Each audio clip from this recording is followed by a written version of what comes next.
Hello, I'm Jag from Jag's Watches and welcome back to another video. I've noticed a recurring theme in my comments recently. Jag, you always talk about expensive watches.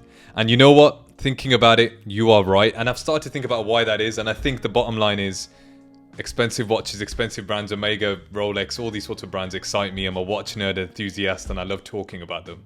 But I'm definitely not in any position to walk out there and buy a Seamaster, Speedmaster. These are the sort of acquisitions that happen every other year, if that, maybe once in your lifetime. And well, I can only speak for myself. I don't know what sort of people are watching my videos. Maybe you're in a bit more of a fortunate position than I am. However, I want to cater for everybody, cater for people like myself who can't just go out there and buy a Rolex Submariner. So 10 watches under £1,000. If you are new around here, make sure you like, subscribe and hit that bell icon. I post 3 times a week. You will not regret subscribing. And if you have requested this sort of video, please support it, because if there is that demand, I will definitely cover more affordable watches on the channel because I get to learn more about them as well. So in no particular order, these are 10 watches that I think are great acquisitions. When I was coming up with this list, I came across a couple of familiar watches that I mentioned before. And the first watch I want to mention is the PRX. And I know you guys are probably getting bored with regards to the PRX. It's mentioned so much in other channels and in my videos I've talked about it as well, but I still think it's a great choice. However, one thing has changed. I would not recommend the automatic version. A lot of you in the comments have actually swayed me, convinced me is the word I'm looking for, and brought me over to the other side. I think it's worth saving those couple of £100 because you're getting exactly the same watch, the same build quality, the same dial, the same finishing, and you get to save a couple £100 as well, and the watch is a little bit more accurate. I probably shouldn't have said that. Mechanical watch lovers out there, look, listen, I have nothing against quartz. But in this case, I think the quartz is probably a better option, especially if you don't want to break the bank. Now moving on to the second watch in my list, we've got the Seiko 5 Sports GMT. An absolutely beautiful watch. I noticed this watch on the wrist. Why? Because of where the crown is. I think this particular watch took the enthusiast world by storm. The affordable GMT movement, great finishing for the price in my opinion, and a killer Pepsi or black bezel look. This is a mini travel watch that in my opinion doesn't feel like a compromise. And yet, it's not a true GMT, but under $500, around that point, £500, you can't really complain. I actually really like the sporty aesthetic of this watch, and I think it's a great choice. Let me know in the comments if you agree. This now brings me on to the third watch, which is a Citizen.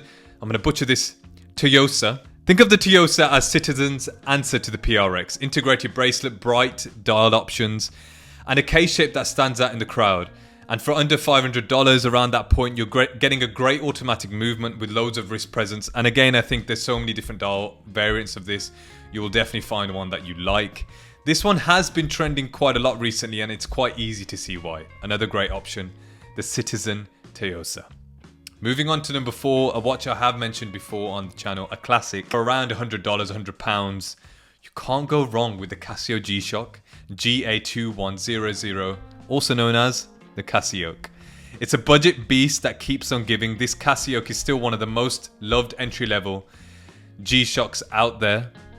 Slim profile, rugged as ever, and now with new colorways, which I think are dropping all the time, but it gives you a nice variation, especially if you are a collector.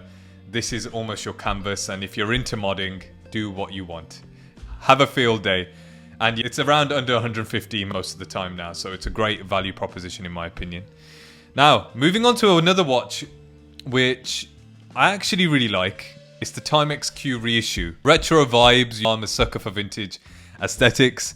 The Timex Q Reissue brought back that 70s look with vengeance. It's a quartz, yes, but that domed crystal rotating bezel, the Pepsi look, the battery hatch caseback, all screams charm, and it's nostalgic, but wearable. So I think this is a great option. I think if you love the Pepsi, a great alternative to the Pepsi. Can't really go wrong with this watch, in my opinion. And it's around that £200 mark. Again, good value for money. It is a quartz, but who cares? Moving on to a micro brand now, which I'm a huge fan of. I don't have one of their watches. I'm talking about the Baltic MR01. I think that this watch was a runaway success for them. A micro brand doing proper design work. Elegant 36mm sizing with a micro rotor movement. Breguet numerals. It feels like a dress watch with loads of personality, not just a vintage clone. It's often sold out, and rightly so. You can tell that there is a huge demand for this watch, so you might have to hunt for one. I'm not sure recently how that sort of what that situation is. It's worth looking on their website. Around $600 to $700. A great choice, great dial variations, and if you're looking for a dress watch, but also a daily wearer, I think this is a great option. Beautiful aesthetics, in my opinion. Now, moving on to another watch which I have mentioned before. You can get this in bronze, you can get this in a steel variant. It's the Hamilton Khaki Field Mechanical, and if you are looking for that rugged military style inspired watch, this is a stunner in my opinion. I've tried on the bronze, and I think no under 1K list watch list is really complete without this watch. The manual wind, old school charm, and it does have actual military heritage, as I mentioned before. There is a 38mm version of this, which I think is beautiful, with a matte case, a sandy dial, and still one of my favorite picks in this list. It's basic, but it's beautiful, and it just does the job. And if you need a watch that you don't mind scratching up and you need something to wear when you're being active out in the wilderness, then this is a great option. Let me know in the comments if you're a fan of this watch. Now, moving on to a watch which just screams vintage. It's the Orient Bambino. Affordable dress watch royalty. The Orient Bambino looks way more expensive than it is, with a domed crystal automatic movement and multiple dial variations and versions.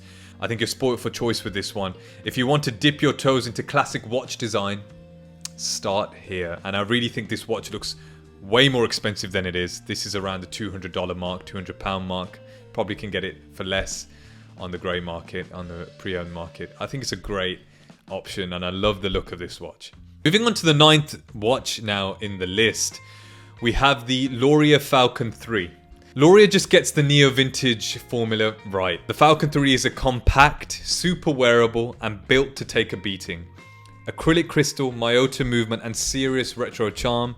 The brand has a cult following, and it's quite easy and clear to see why that is. If you're looking for an Explorer alternative, this is a brilliant option. And dare I say, this looks like probably the best version of the Explorer. Let me know in the comments if you agree. Moving on to the last watch in the list, and this is an interesting watch. It reminded me of a time when I was doing my masters. I was in some sort of lecture and obviously was not paying attention because I was searching and watching videos about this watch in the lecture, because I was thinking about buying this watch. It's the Seiko Alpinist SPB121. I think this is a stunning watch. I love the green dial in this watch, and I think this Seiko Alpinist might just be the best do-it-all watch under $1,000. The cathedral hands, the compass bezel, 200 meters water resistance, and a beautifully textured dial. It's rugged but refined, and Seiko's heritage is strong with this one. I think it's a great option. I don't know why I didn't pull the trigger with this. This was a couple of years ago now, but I just didn't end up buying it. Maybe it was because I was a student at the time. I couldn't justify spending money on watches.